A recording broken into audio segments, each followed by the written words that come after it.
did. We ended up doing four performance bonuses tonight.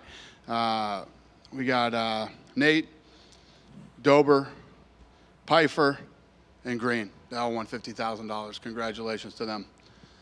Well, the bonuses kind of suggest it, but Bobby Green's win in the main event. I mean, I don't know if anybody saw that coming. What were your thoughts on that win? This sport is crazy, man. You never know what's going to happen in this sport. You know, when you look at Dawson, this guy hasn't lost a fight since 16. He's like 20-1, and you know, in the top 15. And boom, one punch, jab. Never know. Crazy. And again, the odds, don't quote me on this, but the boys were telling me the back was like minus 410 or something like that at one point, or 430 or something. Crazy sport. He said he'd like to stay busy and maybe fight in December. I mean, is that card already full, or is it a possibility you come off a win like that? There's always room. There's always room. We can always add another fight. So, yeah. Listen, if he really wants to turn around, we'll see. We'll see what's going on, and we'll figure something out. I like it. Joe Pfeiffer, of course, had another huge win as well. What did you think of his performance? I thought Pfeiffer looked awesome tonight, man. You know, when you watched, I posted that vignette of him, right? And he was talking about, I'm faster. You know, I know it, everything that he said was dead on. The leg kick hurt him. You could tell the leg kick hurt him. It reminded me of the Khabib-Gaethje fight. You know, Gaethje was landing those hard leg kicks, and basically Khabib said, enough of this shit, took him down and finished the fight. That's like what Pfeiffer did tonight. Yeah, and obviously he's become very popular, but he's kind of saying, hey, I'd kind of like a new deal before I start facing these top fighters. And I saw you dragged him right in the back. We're working on a new deal now. All right, so you feel he's worth that at this point? Yeah. Listen, I like this kid a lot. He's tough and durable. Apparently, this was a horrible camp for him. He had a bad camp, all kinds of nagging little injuries and things like that. But he's one of these kids that has that dog in him. You know, I like everything about this kid. Nice.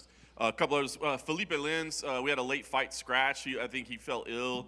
Did you have any update as to what happened or what his status is or anything along those lines? He didn't feel good. We sent doctors to look at him.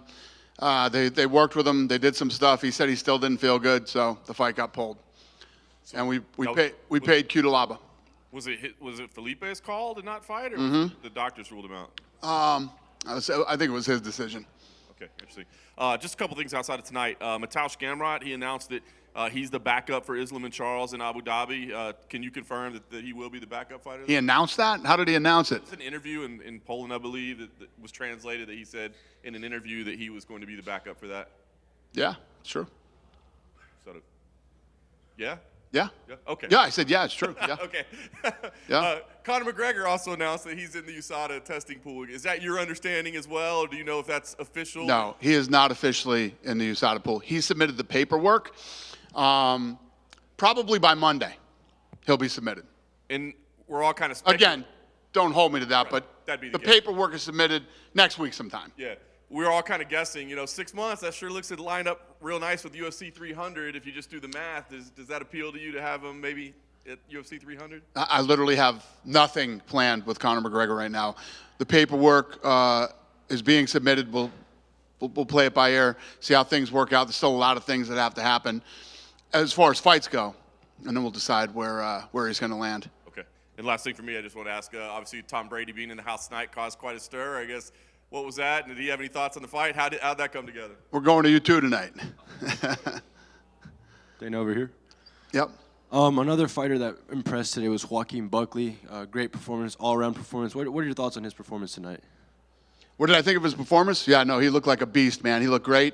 Obviously, powerful dude, against a durable guy. He went in there and he looked great tonight. Put on a great performance. Think he's found his home at 170? Yeah, 100%. Yeah, great move for him. And with Bobby Green, obviously he beat Grant Dawson, who's number 10 going into this fight. What do you do with him now? Do you give him a guy ahead of him in the rankings or in I have no idea. I mean, the fight just ended a few minutes ago. You know what I mean? If you look at the streak this kid's been on, it's I'm sure he's beside himself right now, and yeah, I don't know what we'll do with him next. And obviously, UFC 294 is not too far away with Islam and Charles and Hamza and Costa.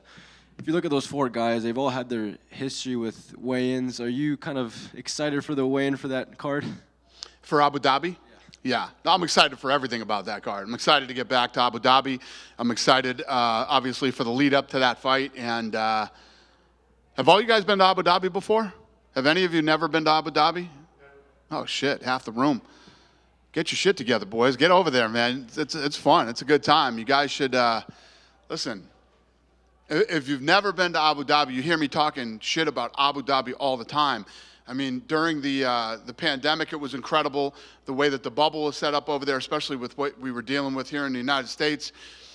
But I'm telling you guys, guys should, if your companies won't kick in the money for you to go, just pay. Just go over there and do it. It's a really cool, unique experience. And, you know, this fight's awesome. And like I said, fight week is going to be fun. So you guys should try to get over there. Hit Lene up and get some credentials. And it was recently announced that Derek Brunson was signed by the PFL. I just wanted to ask about how were the conversations like with you guys? What was the question? What's your question to me? What were the conversations like when obviously he made the move to leave the UFC? What was our conversations? Yeah, with him. I was probably released. I'm assuming, yeah. I don't know. I'm not in the middle of that, yeah. And this coming Tuesday is the last episode of Dana White's Contender Series from this season. Just want to get your thoughts on this season so far, and where does it rank amongst all the seasons you've been a part of? It's hilarious you just asked me that question, because I was literally just in the back, like the co-main event or main event, and said, we only got one more week left, boys, and it's going to be a year before we do this again. So we love that show. Love doing it every Tuesday. I'm sure you guys feel the same way. I mean, it's so awesome. You know, we have a fight on Saturday, and then you can look forward to waking up Tuesday morning. You got more fights, you know, over here, and they're always incredible. And yeah, I wish we could do those year round. I would literally do that year round if there was enough talent out there. I was going to say, that was my next question. Have you guys had those conversations yet about making it year round or just more? It's perfect right now because you do 10 weeks of this, and then, you know, you let the talent build up again over the next year, and you go 10 weeks again. It really is perfect. I wish there was a scenario where we could do it every week. So maybe that's something like as MMA continues to grow worldwide and more talent comes to influx. Well, we really are worldwide. I mean, if you start looking at the talent that's been the last 3 weeks, you know, you're talking about South America, Brazil, you know, all throughout Europe, and, you know, really is bringing in people from all over the world. So, thank you. Thanks. Hey, Dana. Yep. I just wanted to ask you about Karolina Kowalkiewicz. She's on a 4-fight win streak. She was on a 5-fight losing streak before that. Is it just kind of cool to see someone who, you know, was on that losing streak? Everyone kind of wrote her off, like she should retire. Then she's bounced back on this 4-fight. Like, is it just cool to see? Yeah, no, it's awesome. You know, not to mention what a great human being she is. I mean, let's start there.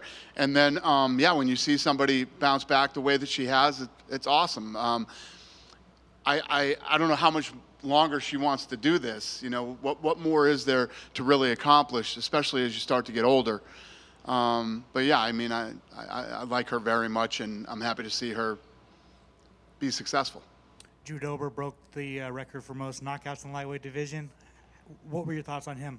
That was as one-sided an ass-whooping as I have seen in a very long time in the UFC.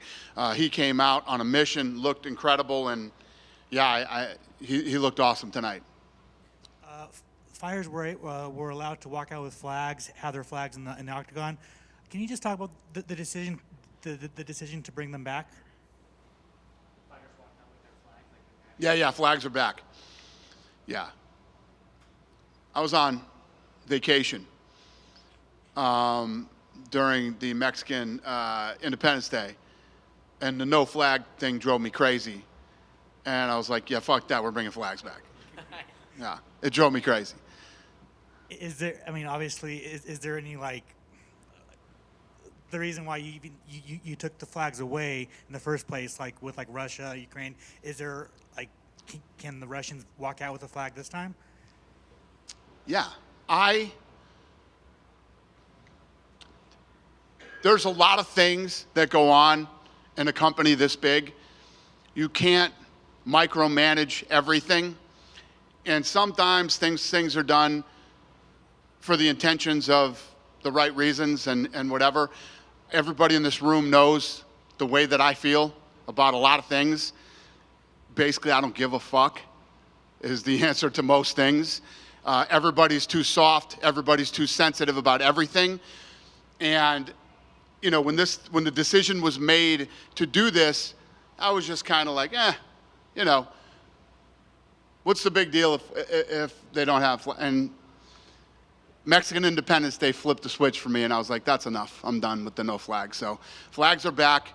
If any flags hurt your feelings, too fucking bad. Thanks, Dana. Yeah. Have a great night, everybody.